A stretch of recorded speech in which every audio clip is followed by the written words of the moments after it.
Hey guys, let's see, bringing you another video. Welcome back to a Q&A. So, I've not done, hilariously, I just needed a cough when I started the video. I've not done a Q&A in actually quite a while. I did collect some questions a few weeks ago now, but I just didn't get around to do it with life and everything going on. So we're actually doing a live Q&A with the Twitch channel. And yeah, some of these I'll answer. And then some of them I'll even open up to you guys, the audience. So whether you're in Twitch chat now or you're whether watching the YouTube channel, let me know of the certain questions and stuff. So let us begin. So again, most of them I'd imagine are going to be about League of Legends, but there might be others that aren't. So the first one, Zyphus Cafe says, I might not be around, but I would like to put my question in now. Would you play a version of League where you paid a monthly subscription but only played with players who are only over 25 and have never been banned from reports? That is quite an interesting concept. So it's basically like League Premium, if you will. I think other games have vaguely tried this from memory, like ish. I remember Counter-Strike Go from memory was a paid game, but then they eventually made it free to play. And I think their matchmaking more put like the paid players with the paid players and the free players with the free players. I mean, I wouldn't be against the idea. I don't know if you could age gate it like only 25 and above, but you could definitely do something like paid players versus paid players and non, free to play players with free to play players. Yeah, I mean, it could be a thing. It would most likely make the paid version a lot better. And again, the kind of the opposite, would it make the free to play version worse?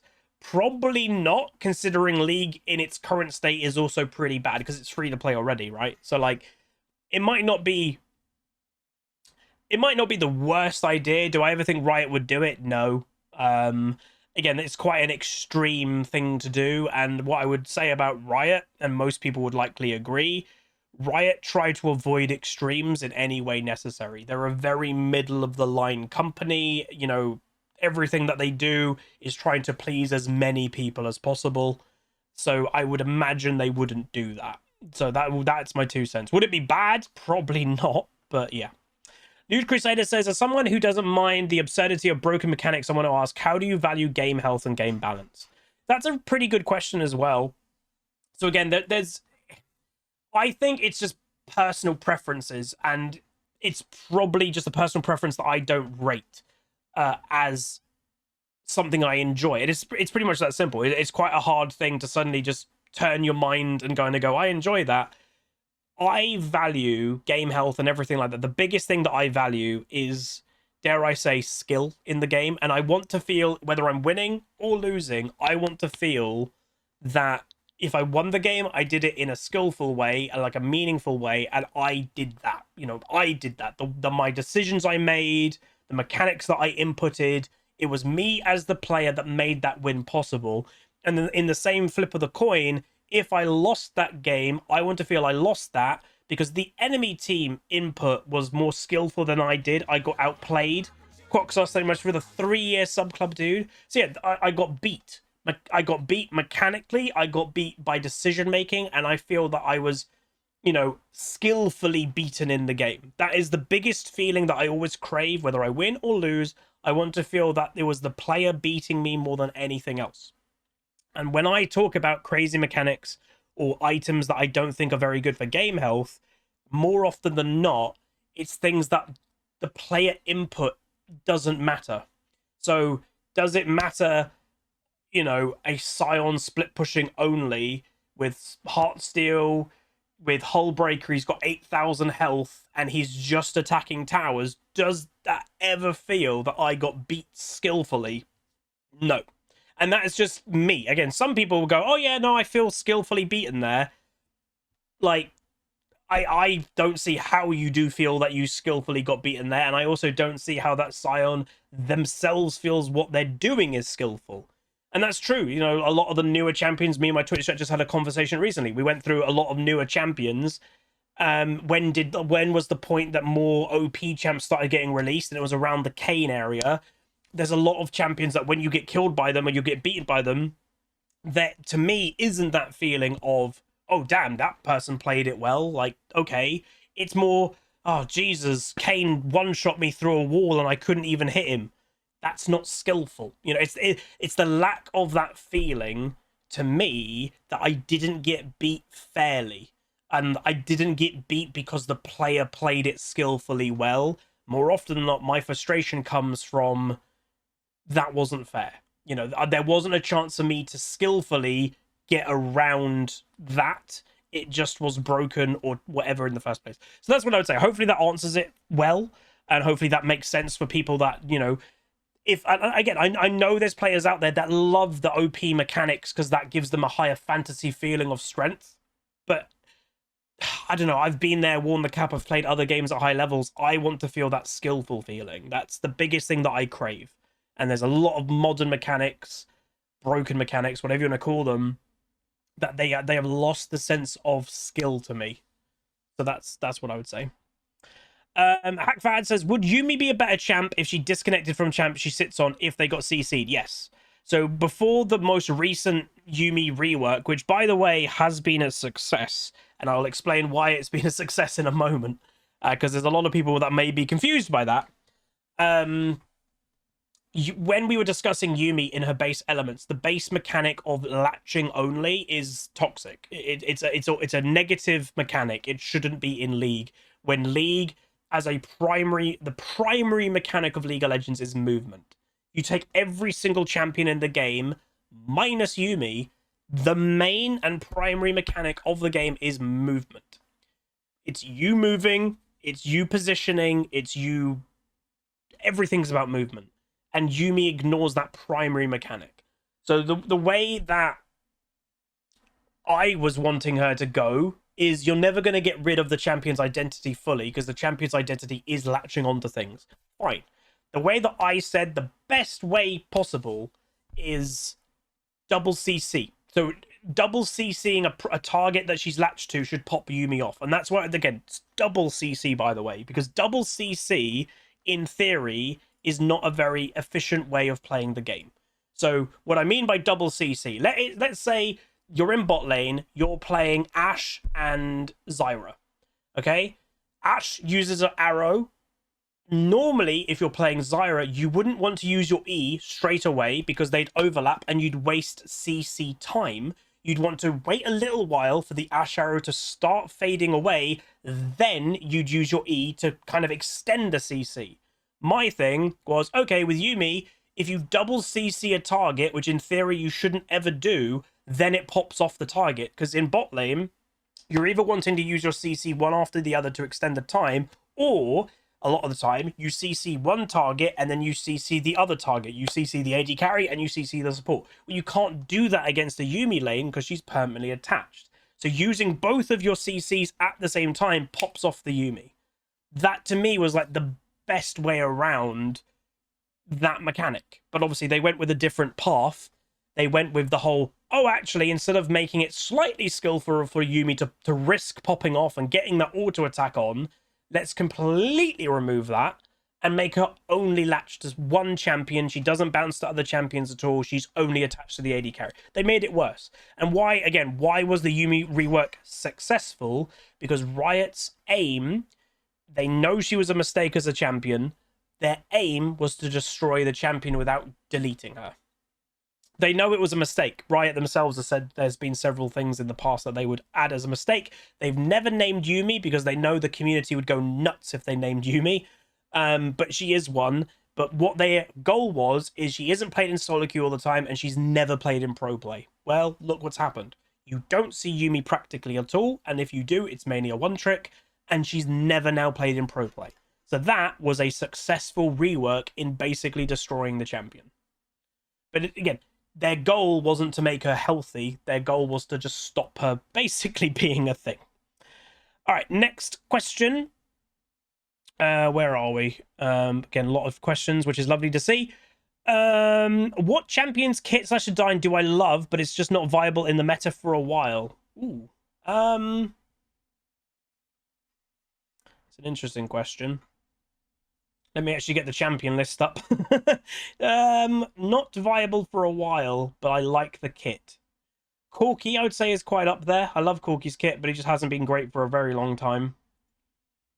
Again, it's weird to say, even though League, you know, some people would say it's not the most balanced game, we're in a point of the game that yes, there is still the upper echelon of, the top 30, 40 champions in the game that you roughly see all the time, but you can play probably most things in the game right now. You probably can play 85% of the roster and you're kind of okay. Yeah, you're not playing maybe the top 10%, but you're kind of okay if you're just really good with the champion. There's the bottom 10% probably just aren't really worth playing, but people still do if they one trick them. But we are in a time, and I think that's what Riot's goal has been for the last couple of years, is to try and just bring ultimate diversity that you can pretty much play anything. Yeah, Jace, I'd even say, and some people may disagree with that, but yeah, the more often that I see Jace, they just end up feeding and doing terrible. Pretty much because, again, he is designed, by design, he's a lane bully, and a lot of the time he can't lane bully anymore. So, yeah, I don't know. It's a hard question to say right at the top of my head, but I'd say maybe Corki. Again, Gangplank has strength. He definitely has strength, but he isn't the exact meta of like split push Hullbreaker. You can still play him if you're good at him, but it's just not as easy as playing something like Yone or Sion with Hullbreaker, because Gangplank is so much harder to play with, not even sometimes as much reward, I would say. But yeah. Right, where are we now?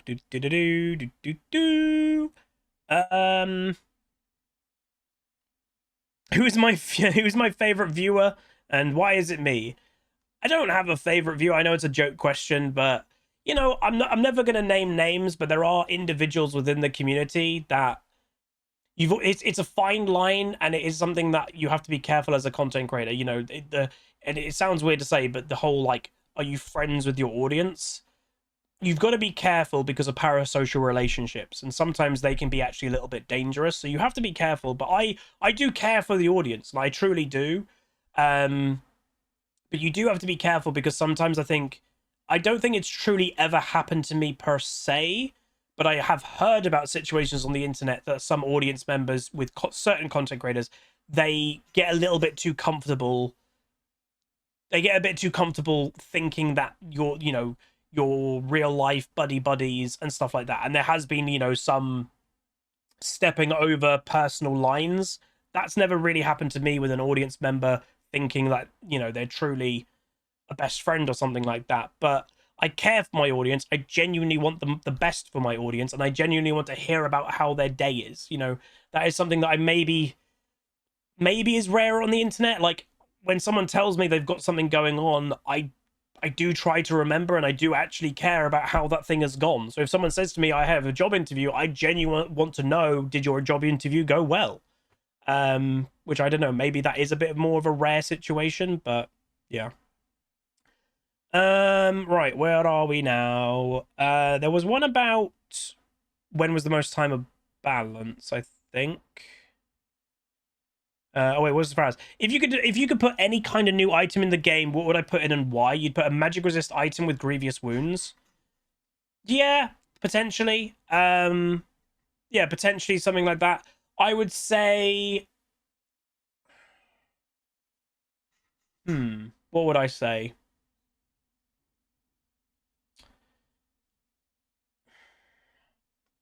Because if the item that I would kind of say is kind of coming into the game, but not quite, an AP version of Collector. We are kind of getting one, but not really. Like, it's not 5% execute like Collector. Oh, and yeah, I'd give that one. I'll say that in a second. Someone just put it into my mind too.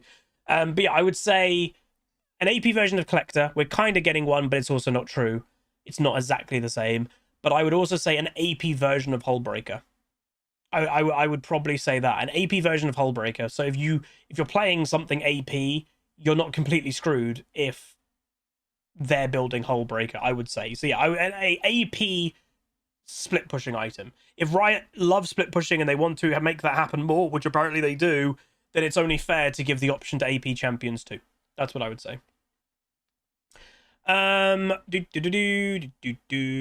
are we? Where are we? Where are we? God, Twitch plebs went nuts.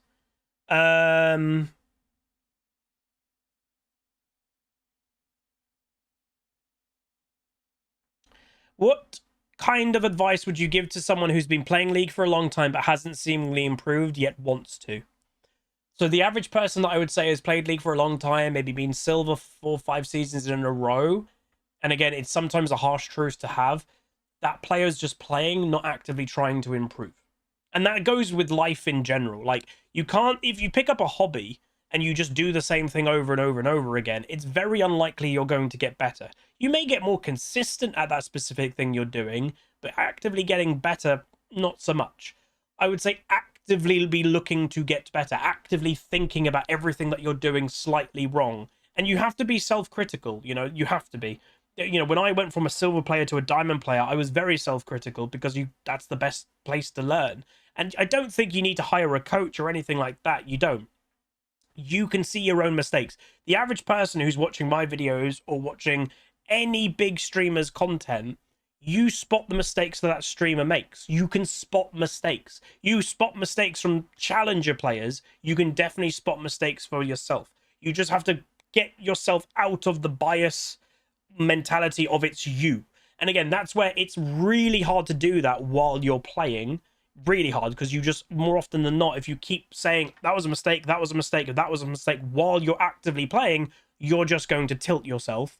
But that is where, you know, and it's a time commitment, genuinely watching your own replays, watching them with a notepad open and seeing what mistakes you made and writing them down, keeping track of how often do you do that. It helps. So I would say that. How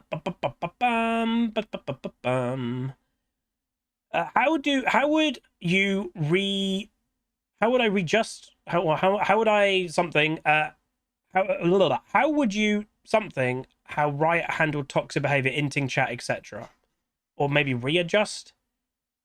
How would I basically deal with it? I would be a lot harsher, but this is where I think most people would say that. But yeah, I'd be a lot harsher with punishments, but I'm saying that because I'm not tied to the bottom line of a company.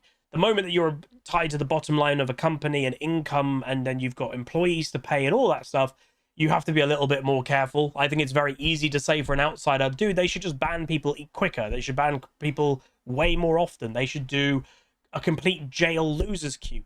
They are all definitely solutions to the toxic problem, but they're not solutions for a company that is trying to make money. That's the problem. So I think it's a very hard thing for an outsider to actively, you know, give constructive, they should do this, because we don't have to care about the bottom line. I think the healthiest thing to do would be not just ban people out, because again, more often it's still good to ban people who are genuinely ruining the game, because it does ruin their experience. And if they're ruining the game for others, their experience should also be ruined, but they just buy new accounts or whatever like that. But what I would say is I do think a form of jail queue would probably be a good idea. I do. They keep playing the same game. More often than not, if someone's incredibly toxic and they're aware that they're toxic, they probably care about toxicity less than most people. So if they're surrounded by other toxic players, will they realistically care as much? Probably not. So I would say that. I think some form of jail queue, low priority, toxic queue, whatever you want to call it, I think a form of that would probably be a good idea. Where are we going? Again, just going back to one of the first questions we had, by the way, of the whole like OP mechanics and skillful, just again, and I think this is the major crux of what I will never agree with, basically, is Lewd Crusader, who likes the more crazy mechanics and stuff, which is fine, but it says, makes sense to me, you don't need to be skillful, you just got to win. That is the whole thing. And that, to me, is the biggest divide in the community. You'll have people like, and again, he's a great player, and that's the kind of sad thing, like the Baus of FS, he'll go 0 and 20, but still win games constantly, still be master and above because of the broken strategy. But his whole thing isn't about being skillful, it's about winning. The end. The be and end all for him is winning. If that Nexus blows up and he wins, he does not care how he got there. I want to win, but I also want to feel that skillful feeling, or at least I got beat by something skillful. I think that's just the major divide. And I don't think you'll ever really get over that divide. I think that's always going to exist. Which is fine. All right, next up, we often hear what champs associated being toxic, like Draven. Is there champs you associate for not toxic / being nice? Bards, I would say. They're just in their own little world on average. And I think they're just playing their own little mini game of running around collecting. They're basically playing Pikmin. Bards, I would say, are overall pretty nice. Oriana's, I'd say, are pretty nice. Maybe less so now because she's become obviously a lot more popular. But when she was bad, I'd say, yeah, maybe then. But yeah, not many though. In my opinion, what two champions do I find the coolest kit-wise? Gangplank, I think his kit is just really cool. And Jin, I think his kit's really cool too. Almighty says, you said you studied game design. Have you developed a game at that time that I was particularly proud of? What was it? Yeah, we developed a few. I was pretty happy with a game we called... Oh, what was it called? Arbor? Was it called Arbor? It was Latin for tree, because you played as an ent. So yeah, we called the game, I think it was Arbor, which is tree in Latin or something like that. It was a first-person shooter game that you played as an ent. And you're like, how does that work? Yeah, you shot out like seeds from your arm. That was a pretty good game. From memory, it had a couple of puzzle elements of like opening doors. We had an okay amount of enemies. I think we had 2 or 3 levels, because again, with the game design degree, it's very rare that you actually make a full game. You're practically never making a full game. You're making snippets from a game, or you're making a very basic, let's say, platformer that you only need 1 level for. Yeah, we did that, and that was quite fun. We did a mini golf game that was pretty generic, so that wasn't really anything special. If it counts, there was a very good game that we made, but it wasn't a video game as such. It was a board game. It was a physical board game, but then we combined more engineering elements with it. So we used motors, sensors, and all that type of thing to actually do things in the real world. That was quite fun. And we got a near perfect grade for that game, because it was we got complimented on it a lot. That was really good. So yeah. Uni was a good time. Again, I have had people actually ask me in the past, am I happy I went to uni? The answer is yes, because like I've had people go, oh, you're doing this content thing, you don't need a degree for it, so did you just go, have quite a few thousands of debt or whatever for nothing? It's not for nothing, because I've always known I'm never going to be doing this 24/7. I'm never going to be a content creator my whole life. We never made it to the big leagues. And I think my degree in game creation and game design, I do think it has helped me in this world of content creation. Like, people are quite fond of how I talk about game design and balance within League. And I think it's because I've been a decent League player throughout the years. I'm in low rating at the moment where I should be, but, typically high diamond or master's pretty respectable. But then I have the background knowledge of why they're making those certain decisions, because, I studied it. And I'm not saying I'm perfect in that knowledge, because it was just a university degree. It wasn't in the real world of game design. Oh, dude, thank you so much. I don't know how to pronounce that, so I'll do my best. MSTRMJE.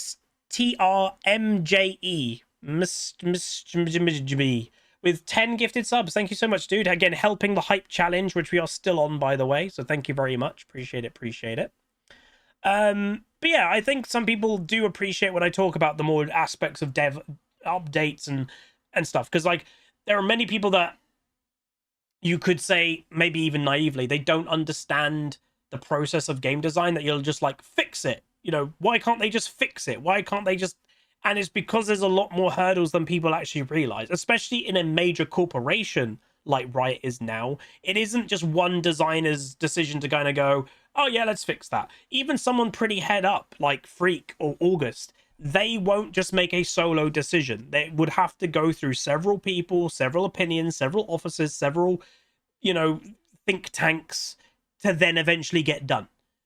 maybe as an indie designer, you can, like, you know, if you play Stardew Valley and you found something really broken, you could tweet the guy that makes it, the solo dev. Yeah, he could probably fix it by himself. He's a solo indie dev. But when it comes to corporations, it's a lot more than people think, unfortunately. But yeah. Right, where are we now? We've been going for 25 minutes, so we'll go for another 5 or so. Some very good questions, though, by the way, today, everybody. Where are we? Oh, I can hear Maya cooing. Could I share a fond memory from school / uni or childhood? God. I think I've told the Donald Duck one. I think I've told it before. Well, that's probably not even a fond memory. It's just funny that we were at Disney and I wanted Donald Duck's signature. And I, by the way, I don't remember this, so I guess this doesn't go to the question, but I'll tell it anyway. But the story goes, I was maybe about 4 years old. I wanted Donald Duck's signature for the autograph books. He was not paying attention to me, so apparently I stomped on his foot. And the person, clearly in the Donald Duck character costume, just kind of was like that. But I got his signature. Yeah, that wasn't probably my best moment. A fond memory, though. It's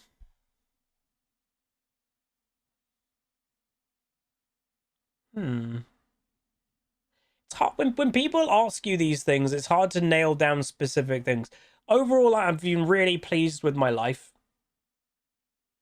I've done a decent amount of stuff, but I also wish I did more when I was younger. And people are like, what? I'm 29, you know? I did very little when I was around 20. Like, literally very little. I was in a bedroom, streaming, playing video games. I never went to a club. Never did any of that. And I'm not saying you have to, but I wish I did a little bit more. Hey, Jamando. I wish I did a little bit more in my early 20s, or late teens, early 20s. I didn't... Yeah, I don't know. But again, I'm happy with where I am.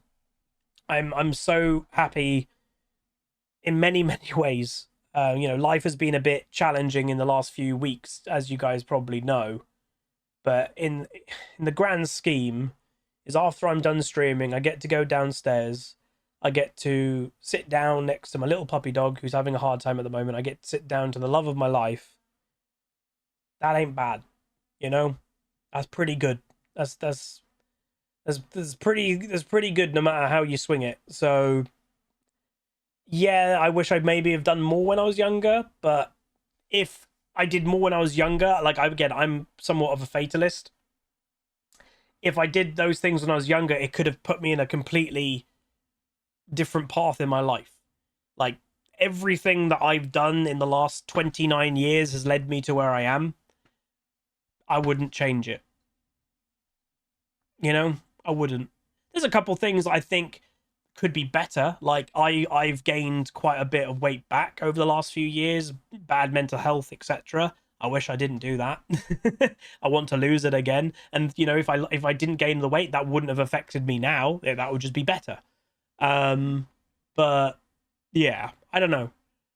I've got some good moments from childhood. I'll tell this one. Why not? Okay, this is a funny story, I would say. So my primary school had a little woods connected to the front gate. And obviously when you're in primary school, you're not allowed to leave the school grounds when you're young, because that's dangerous. But me and my friends were playing a game of kick the milk carton around. Okay? Very simple game. But that's what you did. You kicked the milk carton around at break time. You know, those little the cardboard milk cartons. And the milk carton went over the school gate.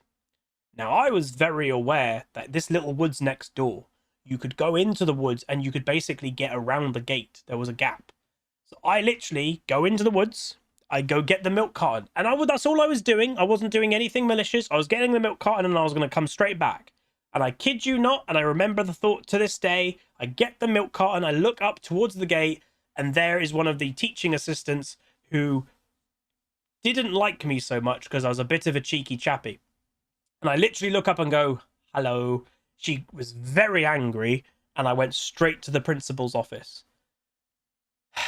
I will also just say I wasn't a naughty kid, but every single principal in every single school I went to knew me by first name basis, which is probably quite rare. But I wasn't naughty. I was a very, dare I say, bright kid. I was very engaged in classes. Teachers liked me in their class because I was engaging and I would talk and I would ask questions and I wasn't an idiot, I think.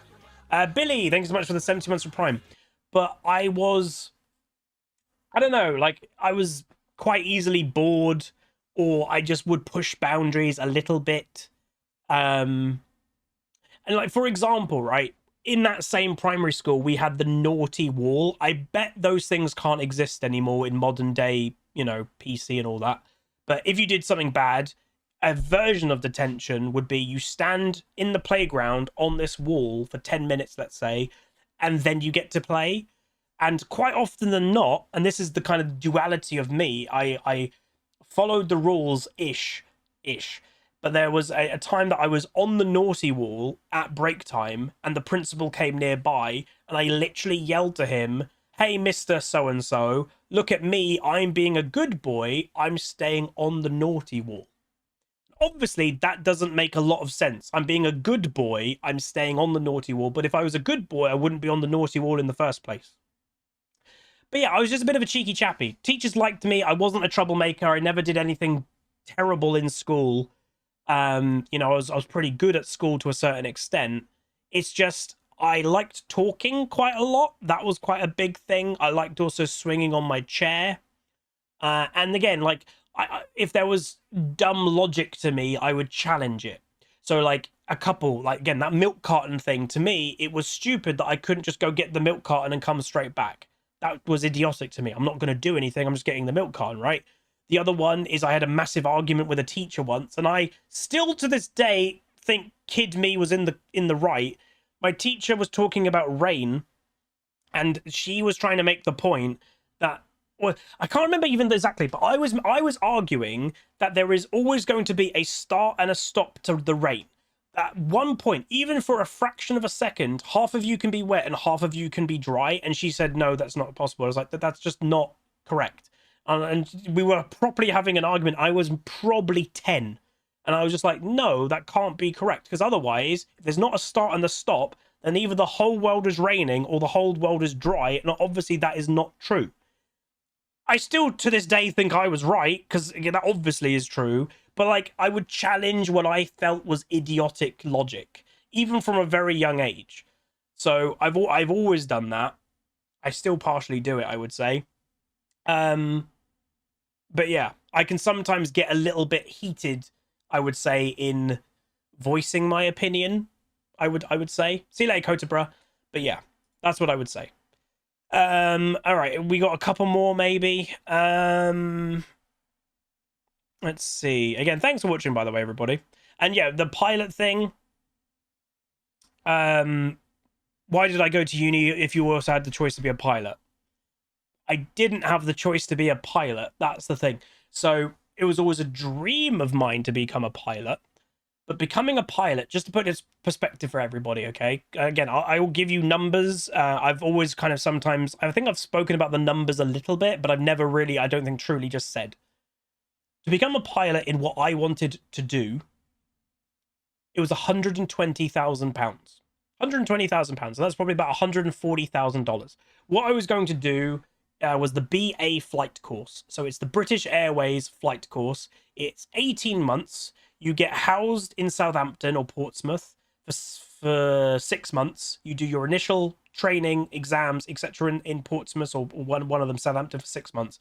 You then go to New Zealand for 6 months and you actually fly Cessna planes.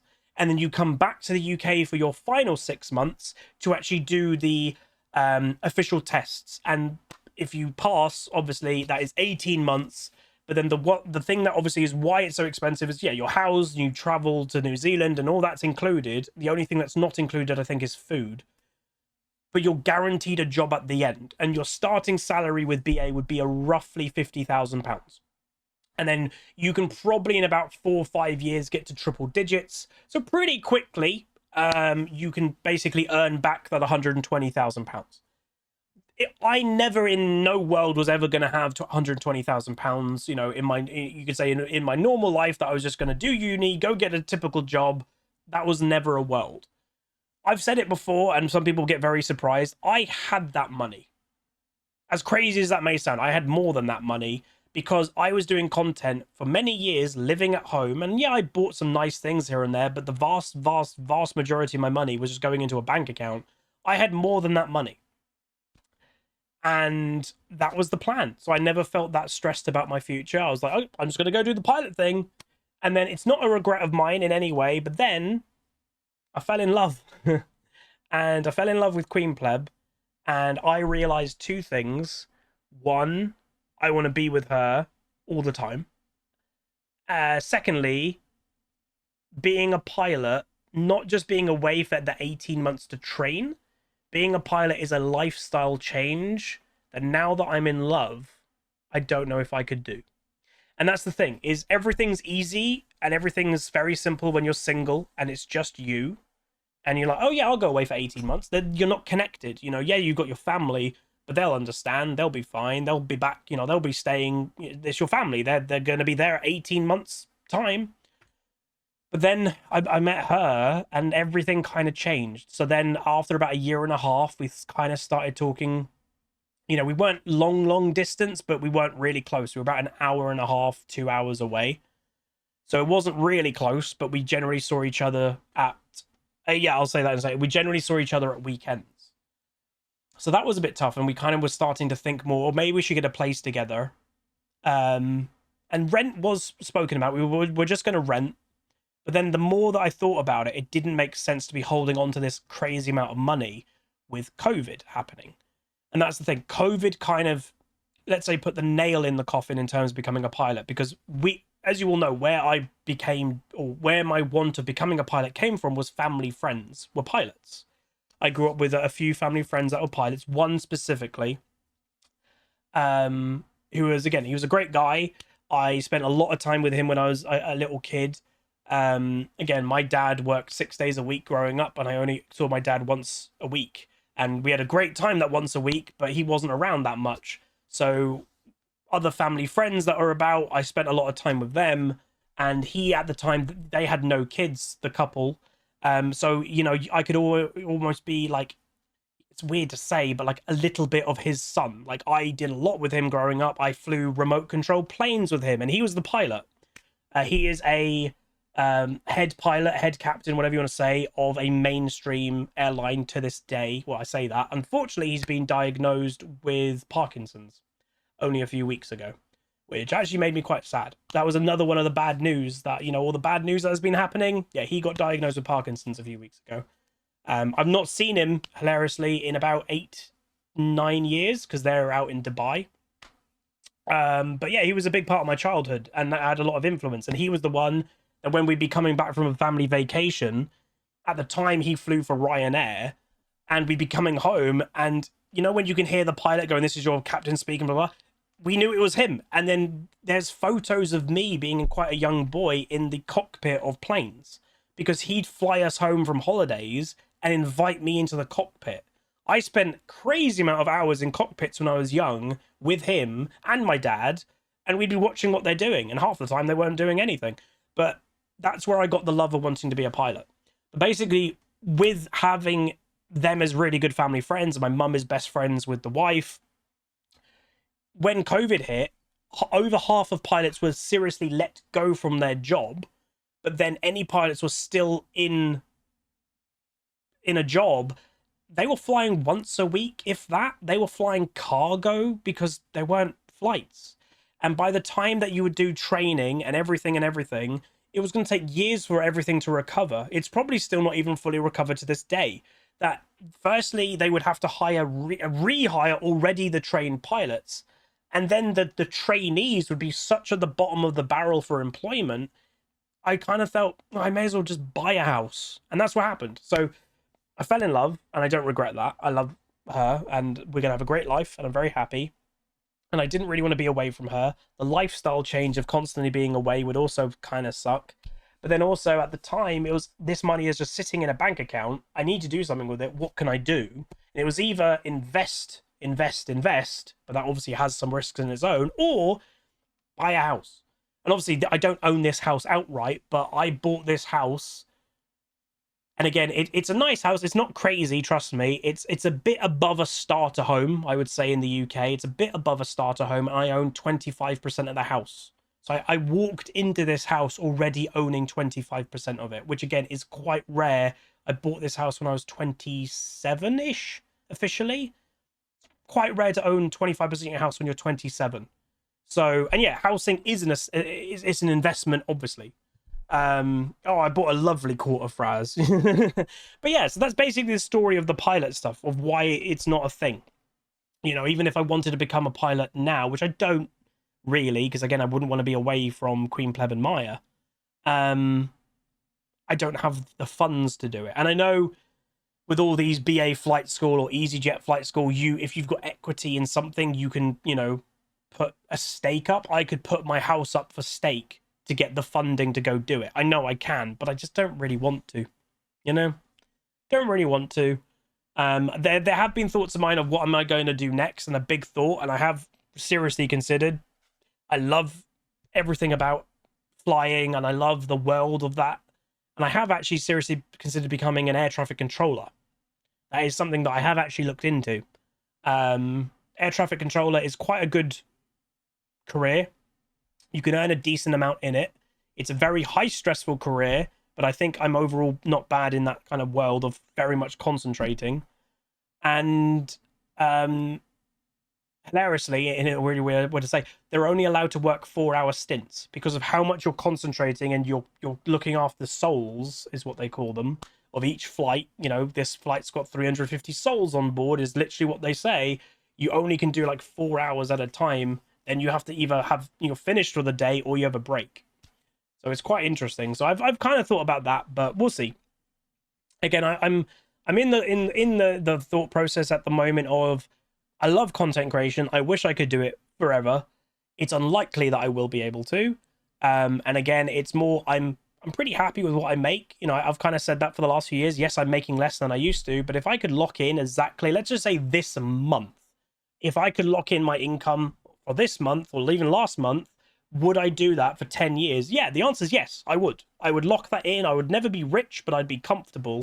But that's the problem, is it's more thinking about the future of, we don't know what's coming. My income has kind of done that for the last couple years, and me and Queen Pleb want to have a family in the next few. I can't, in my own mind and soul, start a family with the craziness of content creation, you know? I just can't. So, yeah. Do I think I could ever do a standard 9 to 5 after getting used to hours? Yeah. I that's something that I've actually spoken to friends and family about, and yes, I kind of, in a weird way, yearn for it. In a weird way. Like, I do set myself on a schedule as a content creator. 2 videos a day every day, start the stream at the same time. Like, I'm on a schedule already. It's just a new schedule, and it will be so nice not to be the end of the line for everything, you know? If I don't stream, or if I am feeling ill, everything stops. Production stops. When you're part of a bigger company, bigger picture, that doesn't happen. Everything keeps going. So that's a lot of pressure off. And yeah, I don't get to really switch off. You know, I'm constantly thinking about everything. If you've got a normal 9 to 5, I think in a lot of ways you get to switch off and enjoy life a bit more in some ways. But yeah. But yeah, when I do stop content full-time, will I stream more games for fun afterwards? Yes. That is something that I have definitely thought, is when the time comes I have a full-time employment that isn't being a streamer, I will be still probably streaming a bit of League, but I probably will also be streaming variety a bit more, because I won't be financially dependent on content, you know? So I don't know. It's a bit, I know it's weird to say maybe, but I know my life is probably going to change in the next 1 to 2 years quite a lot. And I'm okay with that. Life's about change. My life has already changed a lot in the last couple of years, moving into this house, and that went well. So like, life's about change. Don't be stagnant. Don't be. You can be worried about change, but don't be fearful of change. And no, will YouTube channel die? No. I have, again, trust me, I've put a lot of thought into this. When the time comes that I get a full-time job, I have a goal. My goal is to at least continue to stream 2 times a week, if not 3. obviously 2 probably being in the evenings, and then 1 weekend, and then I'm going to maintain 1 video a day. And people are going to go, that's mad. Yep, it is. But that is my goal of what I would be wanting to do.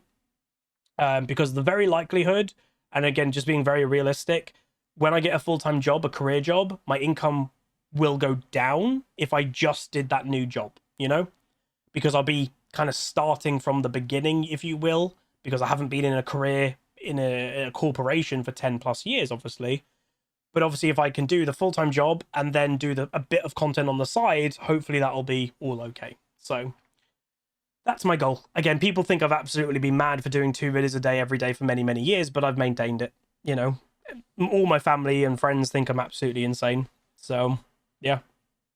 But anyway, last question, I guess. Well, actually, there was a couple very quick ones. I think there was one about if I were to stop streaming now, what job would I want to do? Community manager at a game company. That is what I'd like to do. And someone said, am I neurodivergent? You have autism? No. I've not been ever tested for anything. Never been obviously diagnosed with everything. Queen Pleb knows quite a lot about that area of medical science. We have had conversations about it. She doesn't think it depends how big you make a spectrum, obviously. You could technically nearly put everybody on a spectrum. But I would not be on a spectrum enough to get diagnosed with anything. I know I have certain tendencies that may be abnormal. I can get hyper-focused and everything like that. But I also think that's just quite true for any form of like higher level gamer. If you have to be hyper-focused to get to higher levels of gaming, you know, that's how you get there. The same for if you become a professional footballer. They've had to be hyper-focused with football at some stage. So, yeah. But anyway, I think that's going to be it. Hopefully you guys enjoyed. Went a little bit longer than I was planning to, but haven't done one in quite a while. And quite a lot of in-depth good conversations, I think. So if you guys did enjoy, do throw a like on the video, throw a comment, throw a subscribe. Let me know about any of the questions, and if you want to answer any of them as well, feel free. And yeah, I will see you guys next time. Goodbye.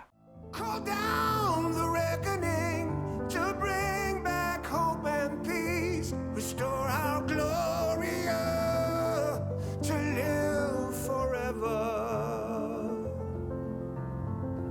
Bring down the dark regime and